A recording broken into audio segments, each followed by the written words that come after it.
يخرج منها البشر حفاة عراة عليهم غبار قبورهم، كلهم يسرعون يلبون النداء، فاليوم هو يوم القيامة لا كلام. ينظر الناس حولهم في ذهول، هل هذه الأرض التي عشنا عليها؟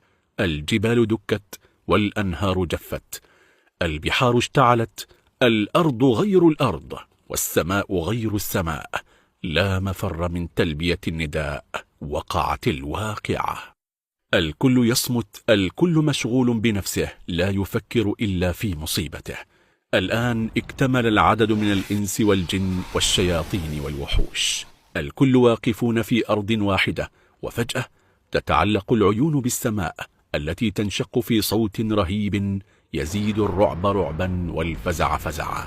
ينزل من السماء ملائكة أشكالهم رهيبة، واقفون صفا واحدا في خشوع وذل، ترتجف الملائكة سبحان ربنا. ويتوالى نزول الملائكة حتى ينزل حملة العرش، ينطلق منهم صوت التسبيح عاليا في صمت الخلائق. فمن وجد خيرا فليحمد الله